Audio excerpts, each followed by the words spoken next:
Hello everyone, my name is Agnes Julianto. I'm currently studying International Business Management in Petra Christian University. Today, from this social media project video, I would like to share a little bit about myself. So now let's begin with the first test. The first test is about the learning style. It consists of 4 kinds of learning style, which consists of theorist, activist, pragmatist, and also reflector. The result here shows that I kind of a pragmatist people, which reflect from 19 scores. Which means I would like to try new ideas, theories, and techniques to see if they really work in practice, and then I will reflect it to the lesson learned. True, I believe on the theory, sometimes I also can be an activist. The second test is about the entrepreneurial tendency test. It defines the tendency to start up and manage projects. It consists of need of achievement, need of autonomy, creative, calculating risk-taking, and drive and determinations.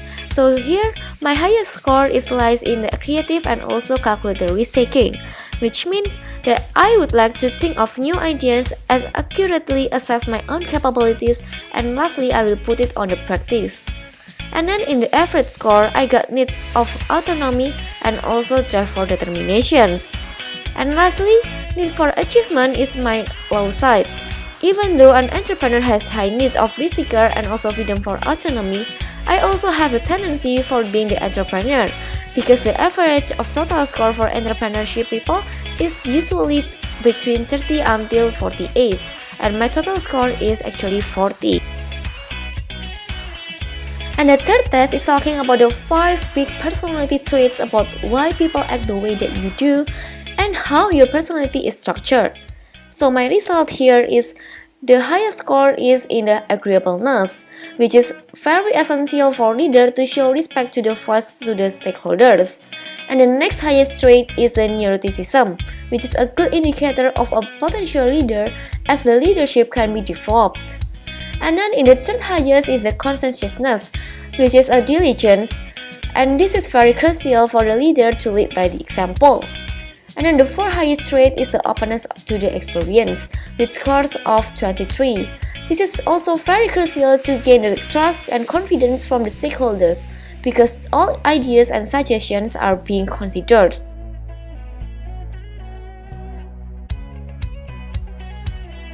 And the fourth test is Belbin model of team roles.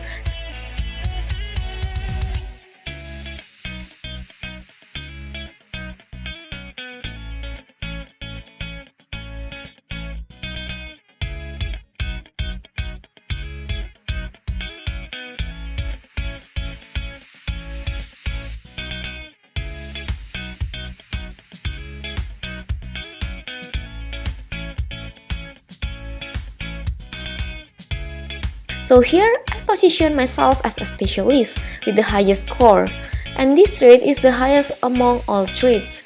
And then the following traits will be implementer, shaper, evaluator, monitor, complementer, coordinator, and also resource investigator. But in managing project, I am less of becoming thinker or innovator inside a team.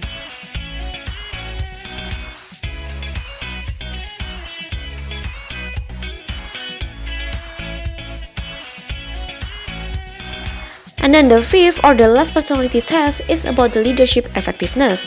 Based on this test result, my biggest capability lies in the negotiations, which means it is a part of building on common interests to achieve results that are acceptable to all parties involved.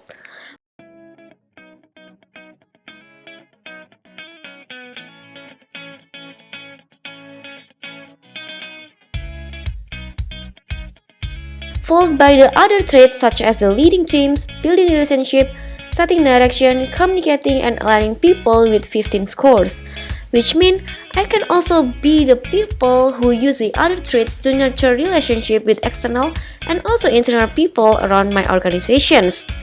And the lowest score here is about the facilitating ethical conduct, which score 9 points compared to the other traits.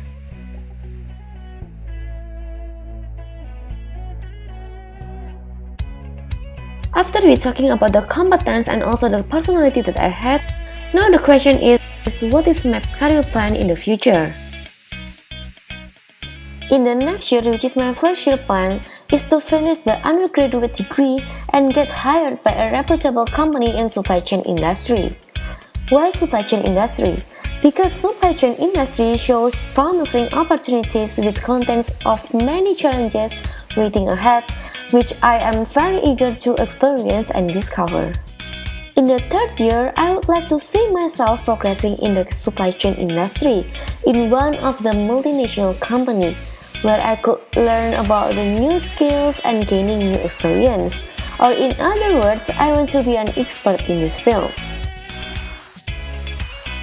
And then, the high-level executive will be my target in the next 5 years, having more responsibilities, managing people, and coaching other employees.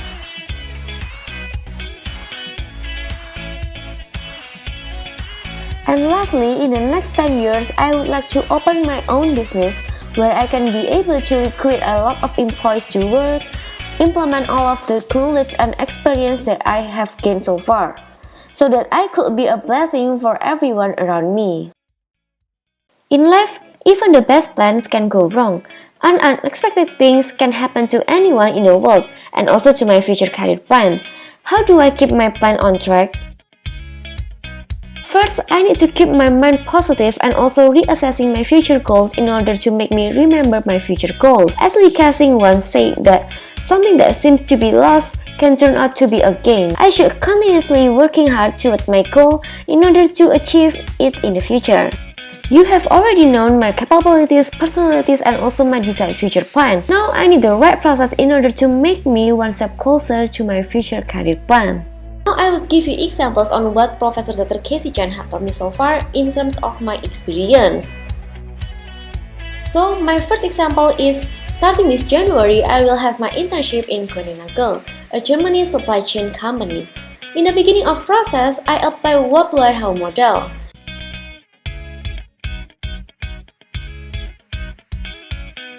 What here is referred to what industry I want to have internship in. So I want to have internship in supply chain industry.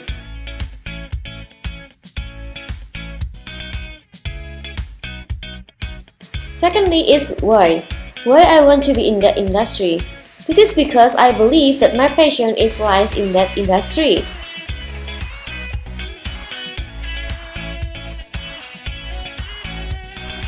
And third is how. How to get there is by doing researching and also applying internship in there.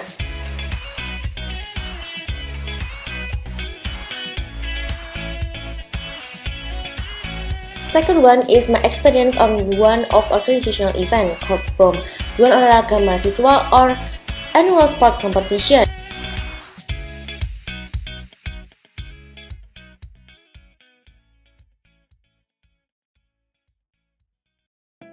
Since this event duration is 1 month, people is the key of this organization.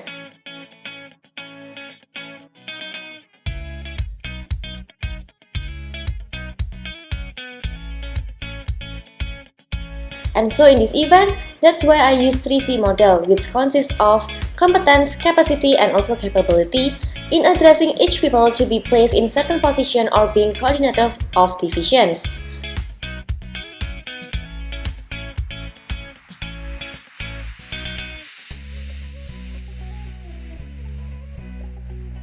Because I believe that I should have the right people in the right place so all the problem can be solved and all the plans can running well.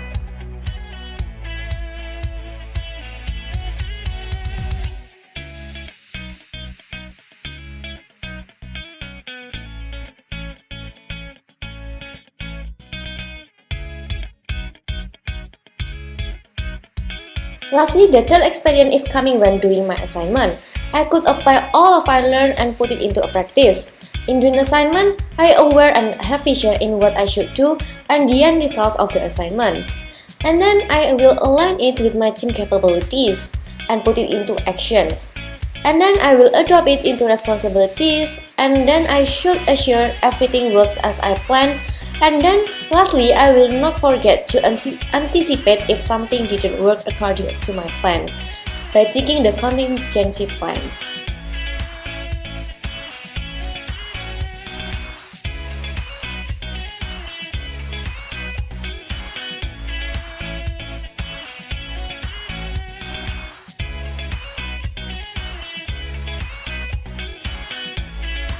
So, for my story previously, I consistently just applying IPO model. It consists of input, process, and output. Whereas the input is my competence and also my personality test result.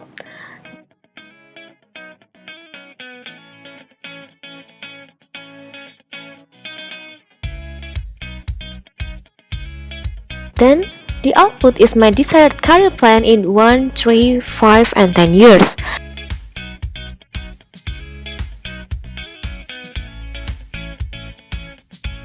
And in order to reach the desired future, it takes the right process, which are what I learned and also what I experience.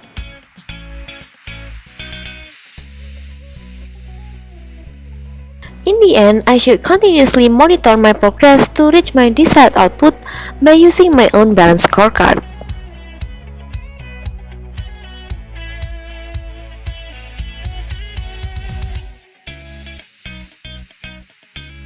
And lastly, I would like to say thank you especially to Professor Dr. Casey Chan for being my lecturer for these past 2 years. And for you fellow audience, I hope you're getting more inspiration after watching my video. I'm Agnes Julianto and thank you for watching.